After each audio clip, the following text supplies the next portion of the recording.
Hi, and welcome to Permaculture Principles and Compassionate Sustainability. Today we're talking about the principle produce no waste, such as plastic waste, food waste, and energy waste, to name a few. In a permaculture setting, the goal is to produce no waste, meaning that all waste streams that are produced during daily activities are recycled back through the system. Now this can be in the form of food scraps being used in compost, but food scraps on their own do not constitute compost.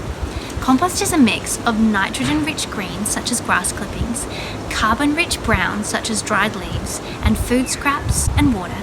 And as these break down, they return the nutrients to the soil and in turn back into the food that you grow. But there are also hidden waste streams in the modern home.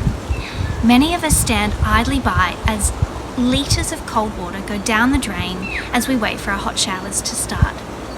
However, this water can be diverted using a simple thermal valve that only allows the water through once it has reached the desired temperature, and the cold water diverted to a tank for later use. These devices can save up to 50,000 litres of water for a family of 4 in a year. In the Byron Shire, that's potentially 375 million litres of water, or 150 Olympic-sized swimming pools.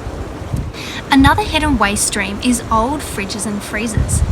You might think you're being economical and environmentally conscious by not purchasing a new fridge, but once they reach a certain age, many parts will be on their last legs, causing inefficient cooling and costing hundreds of dollars in additional electricity bills, wasted fossil fuels. The breakdown of these parts is usually due to a global practice called planned obsolescence, where items are made to only last a certain amount of time and then we're forced to buy them again and again. It's cruel and it's terrible for the planet. The saying, "they don't make them like they used to," has never been more true.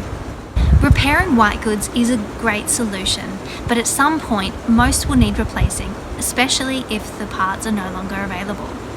For those that are eligible, the government has a scheme in place to recycle your old fridges, and they offer a decent range of new fridges at 40 to 60% off retail.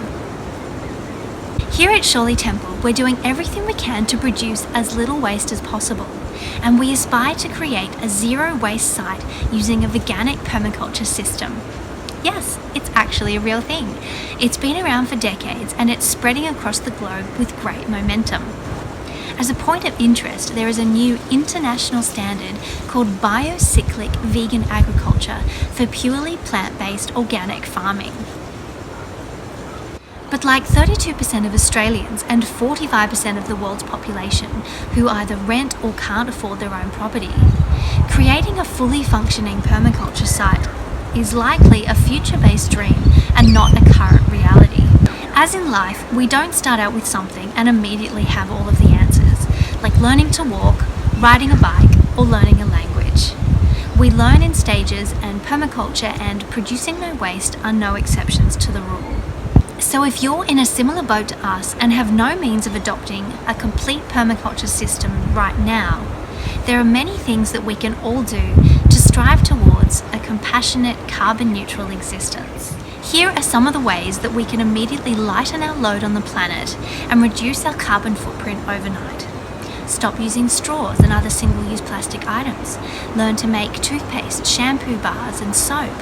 You can buy all your food in bulk and make items at home, such as peanut butter and hummus and yogurt and sourdough bread and whole fruit ice blocks. And if you've got enough space for a little veggie patch, you can grow as many parts of the puzzle as you possibly can, based on your current climate. Tomatoes, potatoes, corn, soybeans to make soy milk, sunflowers, you name it, there's so many options. And for any necessary carbon-heavy activities, such as driving a car, we can plant trees with groups such as Planet Ark, Landcare Australia, Earth Day, Trees for Life, and Greening Australia. And on a personal note, to help guide us in creating a system to produce less waste, we will be basing our approach on veganic permaculture sites around the world, such as Obenaus in Austria, Wild Earth Sanctuary in Kentucky, USA, Brook in Somerset, England, and ethical permaculture in Bundaberg, Queensland. along with the help of some fantastic books. The Vegan Book of Permaculture by Burnett, found on David Holmgren's website, one of the founders of permaculture. The same author, Permaculture, A Beginner's Guide. Growing Green by Jenny Hall and Ian Tolhurst. And Will Bonsel's Essential Guide to Radical Self-Reliant Gardening. Fantastic books. Now, for anybody in northern New South Wales, we've purchased additional copies of all of these books, as you can see, along with Animal Kind, remarkable discoveries about animals, and revolutionary new ways to show them compassion, just because it's such a great book. And so we're going to be donating these to the Mullumbimby Library, and that means that everybody in the Northern Rivers area will have access to these books if it's something that you're also really passionate about.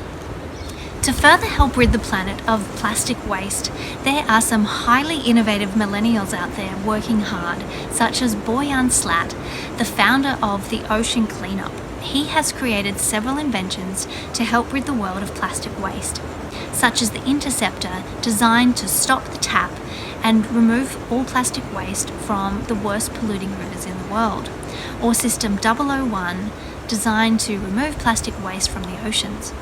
And once deployed to all of the garbage patches in all of our oceans, they have the potential to remove 90% of all plastic waste by 2040.